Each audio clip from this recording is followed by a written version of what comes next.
Shalom Bapak-bapak, Ibu-ibu, saudara sekalian. Kita ketemu lagi dalam Minggu tanggal 26 Juli 2020 berbakti bersama-sama di GBI KDC. Biarlah apapun yang terjadi, tetap kita selalu bersekutu di dalam Dia. Kita bangkit berdiri, kita nyanyikan lagu Yesus Padamu Berseru.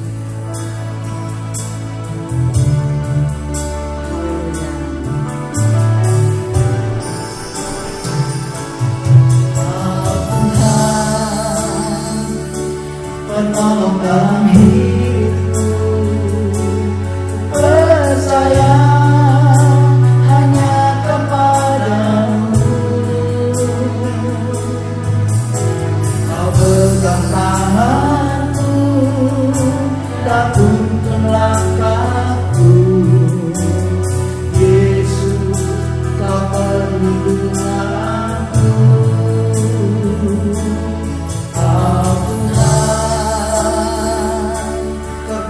Dalam hidupku, penolongku dalam kesesatan.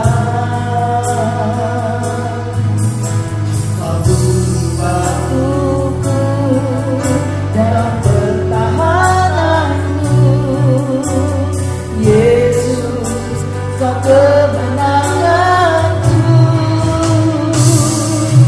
Yesus, padamu ku berseru, Kaulah penyelamatku. Terpujilah Kau Tuhanku. Mulutku memuji nama-Mu sepanjang umur hidupku. Terpujilah Kau Tuhanku di atas alamnya.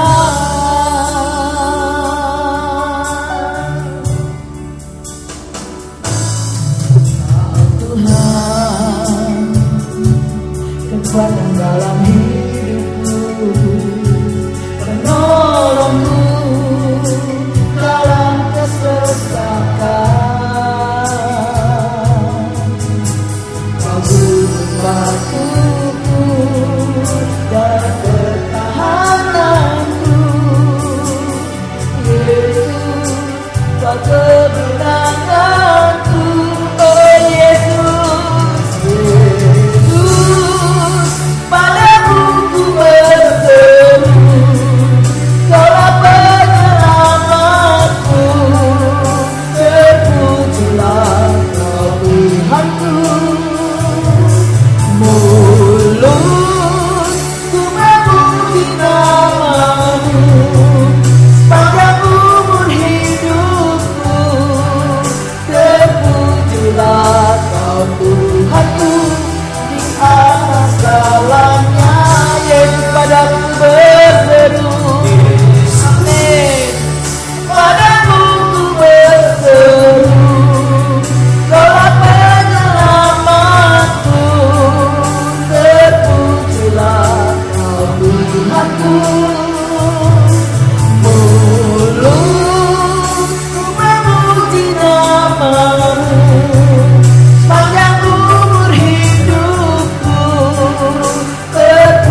Tuhan.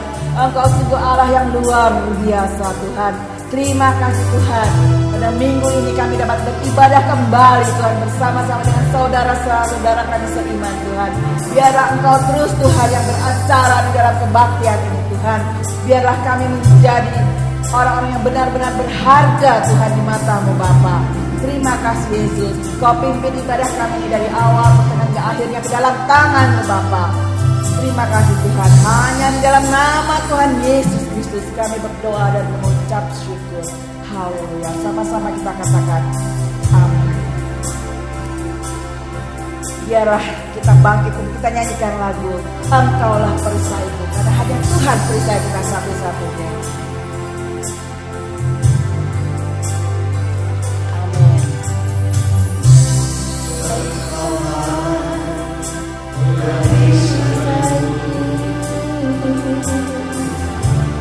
Saat badai hidup menerpaku,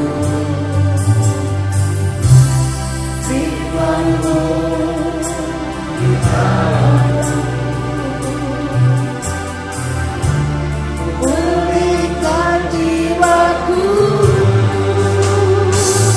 dan berdiri di tengah badai.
Yesus yang selalu menopang hidup kita. Oleh karena itu, kita tahu di dalam kehidupan kita sehari-hari, apabila kita melihat, membuka mata kita, kita akan terkagum-kagum. Karena kita melihat wajah Yesus, kita melihat karya tangan Tuhan yang luar biasa di dalam hidup kita. Katakan, bila aku buka mataku dan lihat wajah-Mu, kita akan merasa terkagum.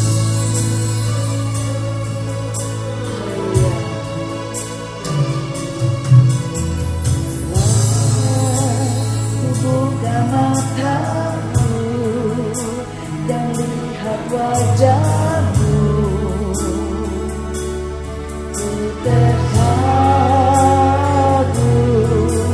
bila melihat hidupmu dan karya tanganmu. Ku tersanjung. Ku tersanjung karena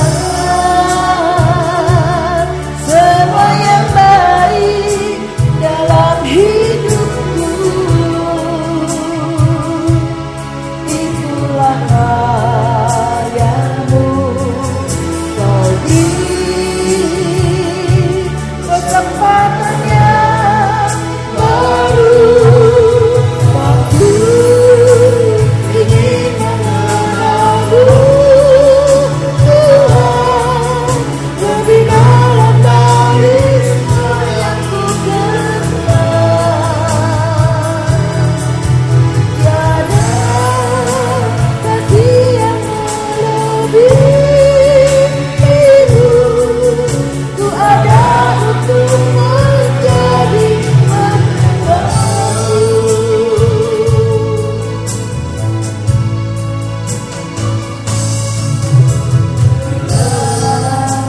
Ku buka mataku dan lihat wajahmu, ku terkagum bila ku lihat hidupku dan karya tanganmu. Ku tersanjung karena semua yang baik dalam hidupku. Saya udah untuk Bapak Samuel membawakan firman Tuhan. Karyamu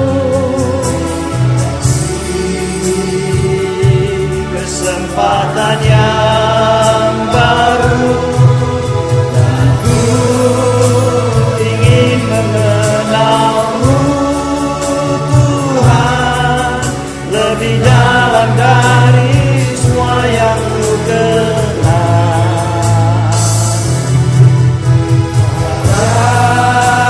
Kasih yang melebihimu, ku ada untuk menjadi penyembahmu. Ku ada untuk menjadi penyembahmu. Sekali lagi ku ada untuk menjadi penyembahmu.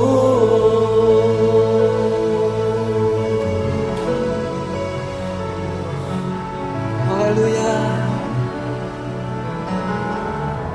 Sungguh Tuhan, kami ada untuk boleh menjadi penyembah-penyembah-Mu.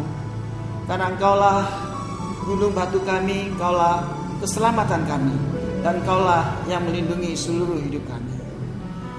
Kalau kami sementara mau merenungkan sebagian dari firman-Mu, ajar kami Tuhan untuk buka hati kami, lembutkan kami, sehingga kami bisa memahaminya dan menerapkannya dalam hidup kami.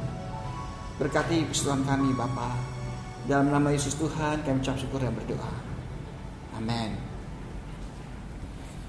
Shalom saudara-saudara dikasih Tuhan, jemaat KDC yang diberkati Tuhan. Kiranya damai sejahtera, kasih dan kemurahan Allah senantiasa menyertai kita. Di bulan ini kita kembali masuk dalam tema keluarga. Pada minggu keempat Juli ini kita akan baca di Matius pasal 7 ayat 24 sampai dengan 27. Setiap orang yang mendengarkan perkataanku ini dan melakukannya, ia sama dengan orang yang bijaksana yang mendirikan rumahnya di atas batu. Kemudian turunlah hujan dan datanglah banjir. Lalu angin melanda rumah itu. Tetapi rumah itu tidak rubuh sebab didirikan di atas batu. Tetapi setiap orang yang mendengarkan perkataanku ini dan tidak melakukannya, ia sama dengan orang yang bodoh yang mendirikan rumahnya di atas pasir. Kemudian turunlah hujan dan datanglah banjir.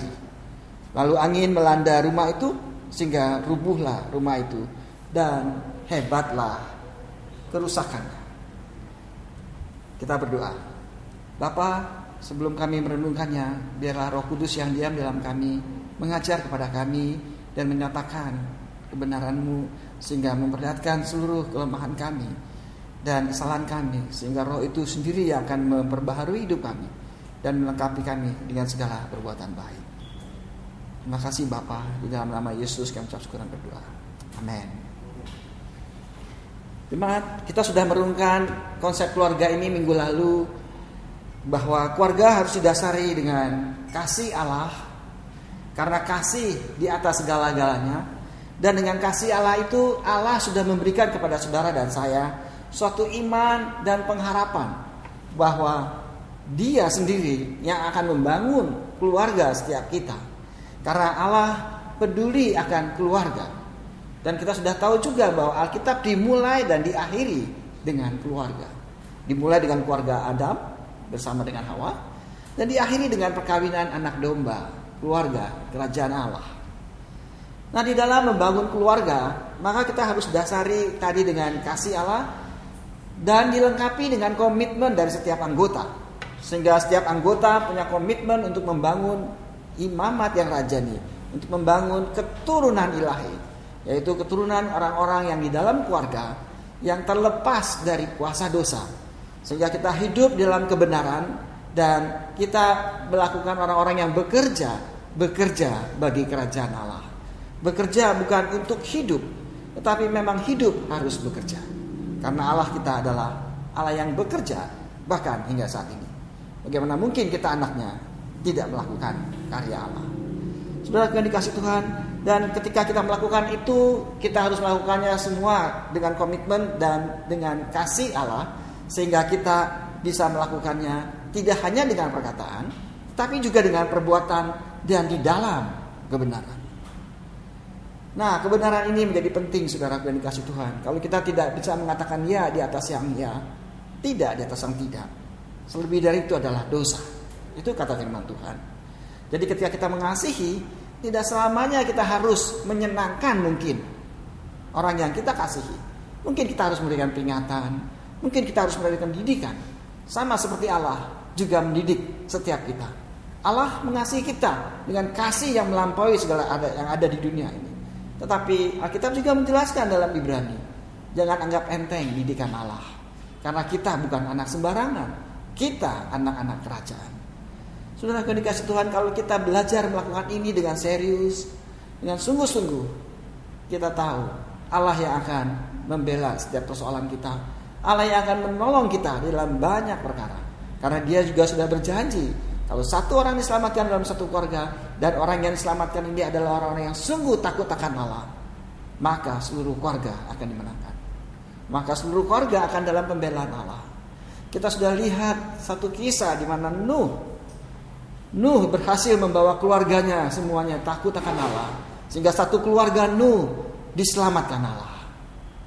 Tapi ada satu keluarga lagi yang Alkitab jelaskan juga, saudara yang dikasih Tuhan, yang Alkitab mencoba untuk menyelamatkannya, tapi sayang gagal. Kenapa hal itu bisa? Saudaraku yang dikasih Tuhan, semoga keluarga kita yang kita bangun, semoga keluarga kita yang kita sudah didik sungguh boleh menjadi imamat yang rajani, keluarga-keluarga yang ilahi. Tapi fakta dalam dunia ini kita tahu, ketika kita membangunnya tidaklah mudah. Ketika kita membangunnya ada tekanan dari berbagai sisi. Di dunia ini ada 4 hal yang akan menekan setiap anak-anak Tuhan, sehingga hidup di dalam takut akan Tuhan, menjadi orang-orang yang keturunan ilahi. Yang pertama adalah konsep pluralisme. Konsep pluralisme adalah konsep yang begitu diagungkan di zaman ini, sehingga kita sulit untuk menolaknya barangkali kadang-kala. Konsentrasi dari pluralisme adalah cuma satu. Manusia adalah pusat dari segala-galanya. Manusia adalah harus menjadi pusat dari segala sesuatu. Manusia harus orang yang dihormati, dimuliakan, dan diagungkan. Karena manusia adalah orang yang pusat dari segala-galanya. Konsep pluralisme pada dasarnya adalah itu. Alkitab juga sangat menjelaskan dalam kita memang harus menjadi orang-orang Kristen yang pluralis. Orang Kristen yang menghargai orang-orang lain. Alkitab jelas mengatakannya, kasihilah bahkan musuhmu. Hormatilah mereka, jelas. Tetapi ada satu barrier, ada satu batasan yang sangat jelas. Di dalam konsep kekristenan, hanya kekristenanlah yang tidak bisa ditawar, yang menjamin, kata kuncinya di sini adalah menjamin jalan keselamatan. Kita harus plural dan kita harus menghargai seluruh orang. Tetapi dalam satu hal kerohanian, bahwa Kristen menjamin kekristenan atau takut akan Tuhan, mengenal Kristus adalah satu-satunya jalan, jaminan pasti memperoleh hidup kekekalan. Kadang kita terkontaminasi dalam banyak hal, dalam konsep kebenaran. Maka yang kedua adalah relativisme. Konsep relativisme ini juga kadang di dunia ini membuat kita sulit membangun keluarga. Karena relatif itu baik itu bagus itu benar itu tergantung siapa. Saudara yang dikasih Tuhan, kita sudah singgung hal ini yang seminggu lalu, pada minggu ketiga. Kadang-kadang kebenaran itu relatif. Siapa yang lihat? Karena konsep dunia ini memang mengatakan relativisme, tidak ada kebenaran yang absolut. Hal ini jelas harus kita tentang, karena kekristenan adalah kebenaran yang absolut. Firman Tuhan adalah kebenaran absolut. Segala sesuatu yang melawan kebenaran firman Tuhan pasti akan ada masalah, saudara. Apapun itu bentuknya. Sebagai contoh, hormatilah orang tua. Kalau kita lawan, ini masalah. Hormatilah negara, kepala negara, bahkan orang yang kejam sekalipun. Kalau kita sampai melawan, ini akan jadi problem. Segala sesuatu yang diperintahkan Tuhan kalau kita lawan, kita akan masalah. Ini adalah kebenaran absolut. Pasti ada kebenaran absolut. Nah, kita harus pandai-pandai memilahnya. Makanya dalam pujian kita yang terakhir, mengenal Tuhan, itu sangat penting. Mengenal Tuhan, kita bisa tahu yang mana yang absolut, yang mana yang relatif. Kekristenan juga demikian. Kita harus menaruh hal-hal yang relatif, memang harus relatif. Konsep kekristenan yang relatif, ya memang harus relatif. Baptisan, kita nggak usah terlalu ribut dengan baptisan air, baptisan dalam hal ini baptisan air dari percik atau diselam. Gereja kita menyatakan baptisan salam, that's okay gitu. Lalu bukan berarti baptisan percik itu salah, bahkan tidak berlaku. Lalu sebaliknya mestinya. Kekristenan harus menempatkan yang relatif adalah relatif, yang absolut adalah absolut. Kristus adalah 100% Allah, 100% manusia. Itu adalah kebenaran absolut. Itu tidak bisa diganggu-gugat. Allah Tritunggal tidak bisa diganggu-gugat. Itu adalah hal-hal yang absolut. Alkitab adalah firman Allah, bukan Alkitab berisi firman Allah. Alkitab adalah firman Allah. Itu suatu kebenaran absolut. Saudara yang dikasihi Tuhan, keselamatan hanya ada di dalam Kristus. Itu adalah kebenaran absolut. Tidak ada jalan keselamatan pasti di luar Kristus. Bukan berarti agama lain tidak ada keselamatan. Saya tidak katakan itu. Tetapi di dalam Kristus, kepastian keselamatan dijamin. Agama lain saya tidak tahu. Saudara yang dikasihi Tuhan, kita harus tahu yang mana relatif, yang mana absolut. Kita harus mengajar ini kepada seluruh anggota keluarga dengan baik, sehingga mereka bisa memahaminya dengan baik, sehingga anak-anak kita atau orang-orang keluarga kita pun bisa memahaminya dengan benar, sehingga kita tidak terombang dengan konsep dunia relativisme yang ada di zaman ini. Demikian juga anak-anak kita. Yang ketiga, dunia juga mengajar kita tentang hal narsisme. Dunia mengajar kita bahwa kita adalah orang yang harus disenangi. Kita harus punya kekuasaan. Kita harus punya kemampuan dan sebagainya. Manusia harus dididik sedemikian rupa sehingga kitalah kalau yang tadi pluralisme kita adalah pusat, sekarang kitalah yang harus memegang seluruh kendali. Saudaraku, yang narsisme adalah aku yang menjadi penting. Di dunia ini memang demikian, bukan? Kalau kepentingan aku terganggu, maka akan jadi masalah. Aku akan marah. Aku akan apa? Dunia itu mengajar demikian. Sehingga anak-anak kita pun juga mungkin terlintas hal-hal seperti ini. Sehingga sentral yang harus disenangkan adalah aku. Kalau aku tidak disenangkan, aku akan marah. Dan bukankah ini sudah terjadi di negara barat? Negara mana anak-anak yang sudah berumur 20-an lebih, orang tua sudah tidak punya hak bahkan mengatur segala sesuatunya atas anak itu. Anak itu seolah mempunyai hak otoritas penuh atas diri dia. Punya kekuasaan, punya kemuliaan, punya kehormatan sendiri. Itu adalah narsisme. Dan yang terakhir tentunya yang ada di depan mata kita, materialisme. Dunia ini tanpa uang, dunia ini tanpa materi, semuanya sia-sia. Itu yang diajar dunia. Maka kita kejar keinginan-keinginan dunia. Kita kejar materi yang ada di dunia ini. Semua upaya, semua sources kita gunakan hanya untuk mendapat hal yang namanya materi di dunia. Padahal kita tahu bukan apa yang bisa sustain, apa yang bisa bertahan di dalam dunia ini. Covid memperlihatkan ya pada dunia ini. Negara sebesar Amerika pun goncang. Tidak ada satupun negara di dunia ini yang bisa bertahan hanya dengan serangan virus kecil Covid. Semua berantakan. Tidak ada yang sustain dalam materialisme. Tapi itukah yang dikejar orang? Bukankah itu yang dikejar orang? Karena sekolah minggu pun suka menyanyikannya. Apa yang dicari orang? Uang, uang, uang. Saudara yang dikasih Tuhan, memang uang penting, memang materi penting. Alkitab pun jujur mengatakannya. Ada banyak ayat Alkitab menyatakan tentang materi. Karena Alkitab melihat, tapi materi bukan segala-galanya. Materi bukan sesuatu yang harus kita kejar, tapi mengenal Kristuslah yang harus kita kejar. Ini yang harus kita komunikasikan kepada anak-anak kita dengan baik. Ini yang harus kita ajarkan kepada anak-anak kita dengan baik. Tapi bukan dengan otoriter. Ada 4 konsep kita mengajar anak-anak. Ada 4 konsep di dalam dunia ini kita mengajar anak-anak. Yang pertama konsep uninvolved namanya. Konsep uninvolved artinya orang tua nggak peduli apapun yang anak mau lakukan, terserah gitu. Terserah maunya anak, terserah senang-senangnya anak. Semuanya terserah si anak. Orang tua tidak involved sama sekali tentang pertumbuhan anak-anak. Semuanya diserahkan pada anak-anak.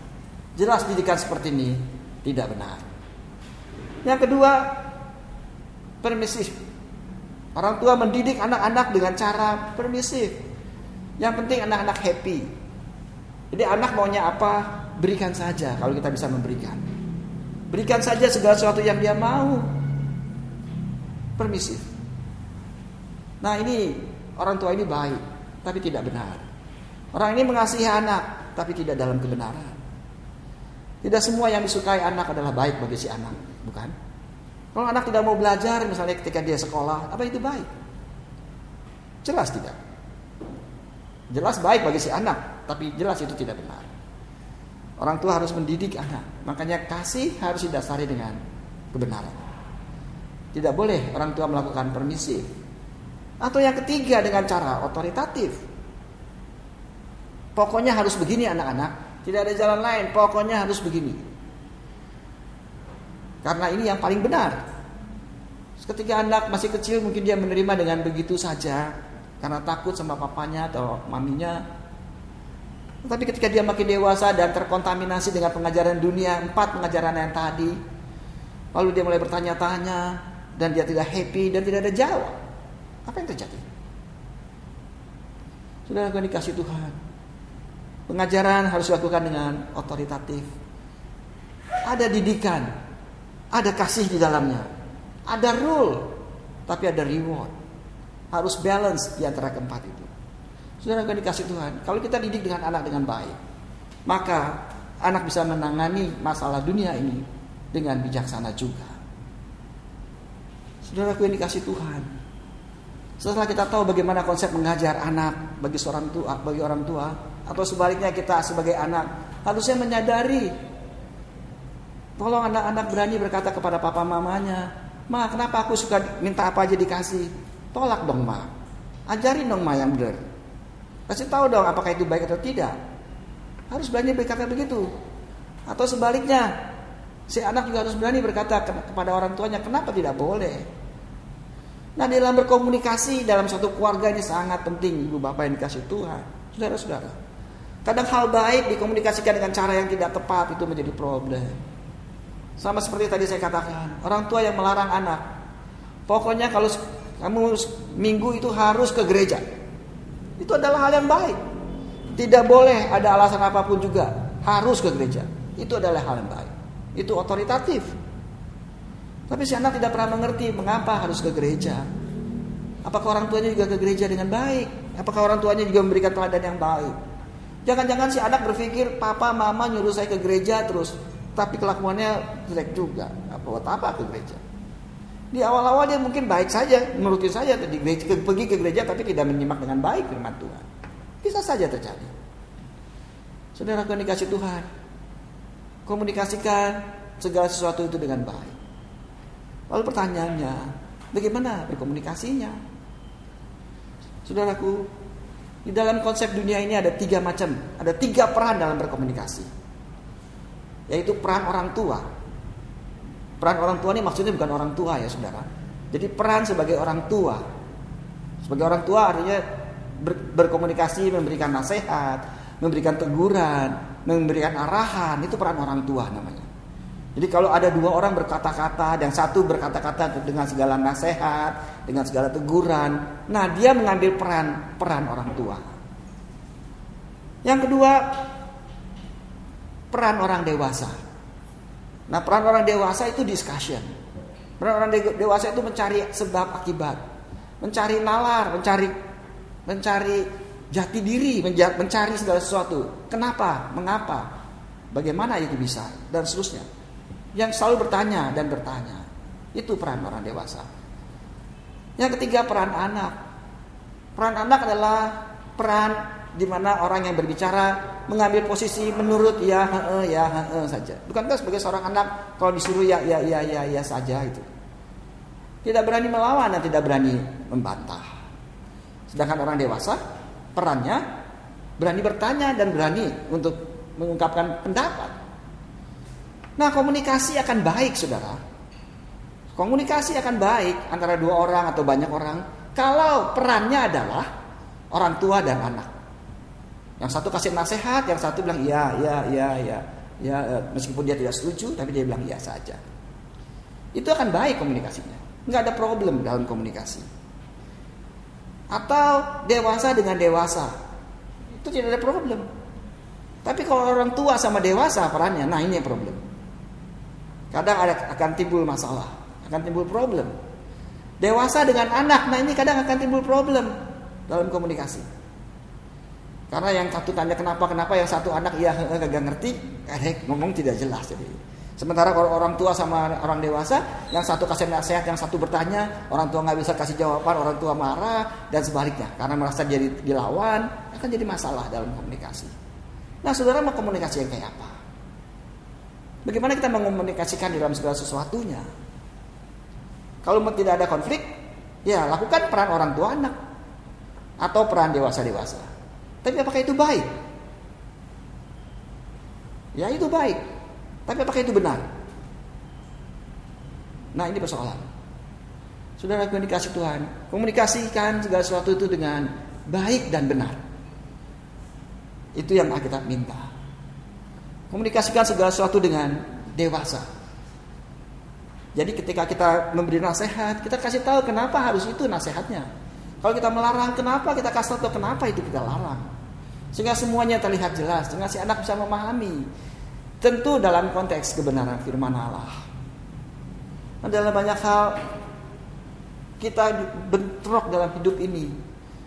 Sebagai contoh, saya sebagai orang Kristen. Dan kebetulan orang tua saya orang Buddha. Dan ketika ada sesuatu hal, maka saya harus melakukan acara Buddha yang pada dasarnya mungkin berlawanan dengan konsep kekristenan. Saya sebagai orang Kristen harus bagaimana ketika orang tua saya menyuruh sesuatu yang berlawanan dengan firman Allah. Saudara yang dikasih Tuhan, kalau kita mengambil peran seorang dewasa kepada orang tua kita, mungkin akan jadi problem. Orang tua akan berkata, kamu anak gara-gara Kristen ya, jadi sekarang berani lawan orang tua. Dulu kamu sebelum Kristen, sebelum ikut Tuhan, kamu nurut-nurut saja. Padahal yang kita lakukan itu memang benar sesuai dengan Alkitab. Saudaraku, kita harus banyak-banyak berenung. Kalau kita memang mengasihi Allah, kita tidak bisa melakukan firman Allah yang satu, tetapi melanggar firman Allah yang lain. Tidak bisa. Dalam hal ini kalau kita tidak punya otoritas kepada orang tua, sehingga orang tua masih punya hak penuh atas saudara dan saya, kasih tahu dia, Pak, saya lakukan ini karena Papa suruh. Ajaran Alkitab saya mengatakan tidak, tapi karena Papa suruh dan ajaran Alkitab saya mengatakan saya harus menghormati orang tua, saya lakukan. Di sini ada masalah budaya. Saudaraku yang dikasih Tuhan, kekristenan harus mentransformasi budaya. Kita tidak bisa lepas dari budaya, tapi bukan budaya yang menentukan kita yang mengubah budaya. Kita harus belajar ini mungkin khusus di lain waktu.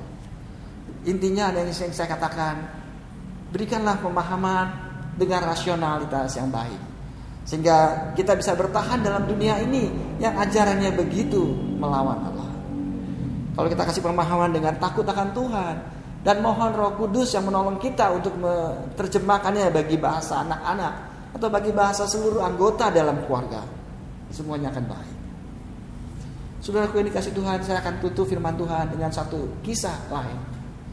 Kisah bagaimana suatu keluarga yang akan Tuhan tolong untuk selamatkan. Kalau minggu lalu saya bicara tentang kisah Nuh. Nuh berhasil membawa seluruh keluarganya selamat. Karena Nuh bisa mengkomunikasikannya dan bisa menjadi teladan dengan baik bagi seluruh keluarga. Tapi bagaimana dengan Lot? Kita tahu kisah Lot bukan? Lot adalah orang benar. Coba kita baca di surat Petrus pasal 2 Petrus pasal 1 ayat 7. Tetapi ia menyelamatkan Lot, orang yang benar, yang terus-menerus menderita oleh cara hidup orang-orang yang tak mengenal hukum dan yang tak hanya mengikuti hawa nafsu mereka saja. Sebab orang benar ini tinggal di tengah-tengah mereka yang setiap hari melihat dan mendengar perbuatan-perbuatan mereka yang jahat, sehingga jiwanya yang benar tersiksa. Saudara, tentu kita tidak mau seperti Lot, membangun keluarga. Lot adalah orang yang takut Tuhan. Alkitab mengatakan Lot orang benar, tetapi yang menderita. Saudara mau menjadi orang benar yang menderita? Tentu tidak. Kenapa Lot menderita? Kenapa orang benar menderita? Orang benar menderita itu memang konsep teologis. Tetapi penderitaan orang benar itu bukan karena kesalahan dia. Kalau Lot, ini kesalahan dia. Lot tidak membina keluarga dengan baik. Lot membiarkan keluarganya hidup di lingkungan orang-orang yang tidak mengenal hukum, tidak mengenal Tuhan. Lot tahu yang mana yang benar, yang mana yang salah. Tapi Lot tidak mendidik keluarganya dengan benar. Dan dia bahkan tinggal di antara mereka. Saudaraku yang dikasih Tuhan, proses Lot orang benar tinggal di dalam lingkungan yang tidak benar, ini bukan dalam waktu sekejap. Tidak mungkin orang benar itu sekejap berubah menjadi orang yang tinggal di dalam lingkungan yang tidak benar. Ini karena terpengaruh dengan lingkungan, saudara. Dengan konsep-konsep dunia yang tadi saya katakan. Yang 4 katakan di depan. Kadang kita harus pandai-pandai melangkahnya. Dengan pertolongan Tuhan tentu kita bisa melakukannya. Kalau kita pelajari kisah Lot, kita tahu bukan Lot itu adalah orang yang mengenal Tuhan melalui Abraham. Abraham rupanya berhasil mendidik Lot sehingga Lot mengenal Tuhan. Lot mengenal jalan kebenaran. Tapi urusan materialisme, ketika Lot disuruh pilih, ini mau daerah mana untuk para ternakmu? Lot memilih Sodom dan Gomora karena di situ prospek materialisme begitu besar. Dan Lot tinggal di Sodom. Tapi apa benar Lot tinggal di Sodom? Lot tahu Sodom itu orang-orang yang tidak benar. Coba kita baca di Kejadian pasal 13. Abraham menetap di tanah Kanaan Tetapi Lot menetap di kota-kota lembah Yordan dan berkemah di dekat Sodom. Jadi Lot tidak tinggal di Sodom awalnya. Bapak Ibu yang dikasihi Tuhan, saudara-saudara. Lot tinggal di dekat Sodom. Lot tidak tinggal di Sodom. Jadi kitab 1 Petrus tadi mengatakan Lot tinggal di Sodom, tinggal di orang yang benar. Awalnya Lot tidak tinggal di sana. Lot hanya berbisnis dengan mereka. Lot hanya mencari segala sesuatunya yang di-offer dunia ini dengan mereka, tidak tinggal bersama dengan mereka, tapi dekat dengan mereka, dekat di kota Sodom. Bukankah kita kadang-kadang juga demikian? Kita kadang-kadang bermain-main dengan dunia ini, menjadi serupa dengan dunia ini. Dalam Alkitab pasal Roma 12:1-2 mengatakan jelas, jangan jadi serupa dengan dunia ini. Kita umat kerajaan, kita anak umat ilahi. Kita tinggal di dunia ini jelas, kita harus beradaptasinya. Tapi bukan berarti harus tinggal bersamanya. Lalu bagaimana Lot bisa tinggal di dalam Sodom? Dan kalau Alkitab mengatakan dia tidak tinggal di Sodom, dia di dekat Sodom. Ya, awalnya memang dia di dekat Sodom. Tapi lama-kelamaan kita baca di ayat pasal 14, Kejadian 14 ayat 12. Juga Lot anak saudara Abraham beserta harta-harta bendanya dibawa musuh. Lalu mereka pergi sebab Lot diam di Sodom. Jadi di pasal 13 Lot dekat Sodom, tidak tinggal di Sodom, tapi di pasal 14 Lot diam di Sodom. Yang lama-lama untuk mempermudah segala sesuatunya, bukankah Lot lebih baik tinggal di Sodom? Pasal 14 mengisahkan bagaimana harta benda Lot yang di Sodom dirampas orang, dirampas penjajah ketika orang menjajah Sodom. Tapi Tuhan menolong semuanya melalui Abraham, dan semua harta benda Lot dikembalikan. Tapi di sini yang saya mau tekankan, Lot akhirnya tinggal di Sodom. Saudara, kalau kita mengikuti semua konsep dunia, lama-kelamaan kita akan ikut di dalam arus dunia. Kita harus hati-hati di dalam membangun keluarga.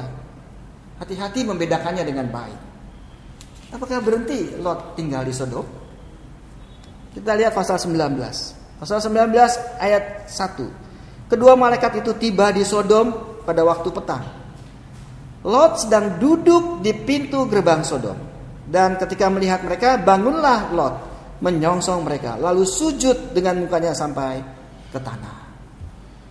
Ini kita tahu kisah Lot, bukan? Ada dua malaikat datang ke kota Sodom. Dan ketika malaikat datang ke kota Sodom, Lot yang menyambut mereka. Kenapa Lot menyambut mereka? Alkitab sini mengatakan Lot duduk di pintu gerbang Sodom. Apa maksudnya Lot duduk di pintu gerbang Sodom? Lot sudah menjadi petinggi kota Sodom. Saudara yang dikasih Tuhan, Lot sudah menjadi sangat terkenal di kota Sodom. Dan Lot sudah menjadi orang istimewa di kota Sodom. Saudara yang dikasih Tuhan, makanya kenapa Lot orang benar? Kenapa Lot tahu? Karena Lot tahu ketika ada malaikat Tuhan datang, ini malaikat Tuhan. Makanya dia sambut dengan bersujud. Tapi kita tahu kisahnya, bukan? Kisah Lot ketika malaikat itu, dia bahkan rela memberikan anak perempuannya, saudara dikasih, untuk membela para malaikat. Lot juga punya konsep yang keliru akhirnya. Jemaat yang dikasih Tuhan, dunia mengoffer banyak hal untuk keluarga, untuk menghidupi keluarga bahkan. Saudara, kita harus pandai-pandai melihatnya. Kalau keluarga kita mau dibangun di dalam dasar iman yang kokoh, di atas batu karang yang teguh, belajarlah mengenal Dia. Hanya satu-satunya jalan mengenal Tuhanlah hidup kita tenang. Hidup kita bisa melihat segala sesuatunya, segala rencana Allah dengan tenang dan dalam damai sejahtera Allah. Saudara tahu kan akhirnya ketika keluarga ini diselamatkan, Tuhan begitu maha kasih dengan Lot. Seluruh keluarga pengen diselamatkan, padahal Tuhan juga tahu, bukan? Keluarganya ini tidak benar, hanya Lot orangnya benar. Dan kita tahu kisahnya, bagaimana saya bisa katakan begitu? Bukankah kita tahu kisahnya? Istri Lot menjadi tiang gara. Hatinya ada di hartanya. Hatinya ada di dunia, bukan hati Allah. Dan kita tahu anak-anaknya kayak apa? Di akhir kisah kita juga bisa melihat, bukan? Yang lebih tua melahirkan seorang anak laki-laki dan menamainya dia Moab. Dialah bapa orang Moab sampai sekarang. Yang lebih muda pun melahirkan seorang anak laki-laki dan menamainya Ben-Ami. Dialah bapa Bani Amon sampai sekarang. Kita lihat kedua anak perempuan Lot, karena memang satu keluarga ini yang diselamatkan dalam kota Sodom. Kedua anak perempuan ini akhirnya dia berzina dengan papanya. Dan anak perempuan yang pertama melahirkan Bani Moab, dan anak perempuan yang kedua melahirkan Bani Amon. Dua Bani yang kita baca di PL adalah Bani yang melawan umat Allah, Israel. Saudara-saudara yang dikasihi Tuhan, mari kita bangun keluarga dengan takut akan Tuhan, didasari atas pengenalan akan Tuhan, supaya keluarga kita tidak seperti Lot. Jangan sampai kita menjadi orang benar yang tersiksa di dalam dunia ini, yang tidak menyenangkan Allah. Tapi jadikanlah keluarga kita keluarga keturunan ilahi yang sungguh-sungguh mengenal siapa Tuhan. Mari kita berdoa. Ucap syukur Tuhan untuk firman yang Kau berikan bagi kami, yang akan terus membentuk setiap kami boleh menjadi keturunan ilahi, umat-umat kepunyaan-Mu. Tuhan, ampuni segala kesalahan kami yang selama ini mungkin kami tidak tahu, dan kami melakukannya mungkin dengan tidak tepat. Bentuk setiap kami Tuhan, sehingga hidup kami boleh senantiasa menyenangkan Engkau saja. Berdoa untuk seluruh orang tua Bapa, biar mereka boleh mendidik anak-anak mereka mulai saat ini dengan anak-anak yang takut akan Tuhan, dengan memberikan keteladanan menjadi orang tua yang sungguh-sungguh mencari Allah dan bersandar kepada Engkau. Kalau kami adalah anak-anak Tuhan, ajar kami boleh menjadi anak-anak yang kuat di dalam Engkau, menjadi anak panah dari seorang pahlawan yang bisa menyelamatkan keluarga setiap kami, setiap mereka. Terjadilah Bapa di dalam nama Yesus Tuhan. Dan bagi seluruh pengurus yang ada Tuhan, Kau yang melindungi segala apapun yang mereka kerjakan, sehingga mereka berada dalam kemurahan dan belas pengasihan-Mu, sehingga apapun yang mereka kerjakan boleh menjadi kemuliaan bagi kerajaan Bapa di surga.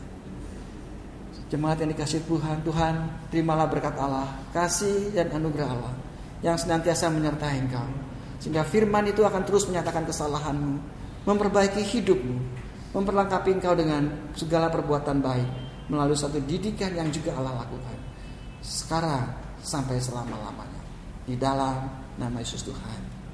Amin.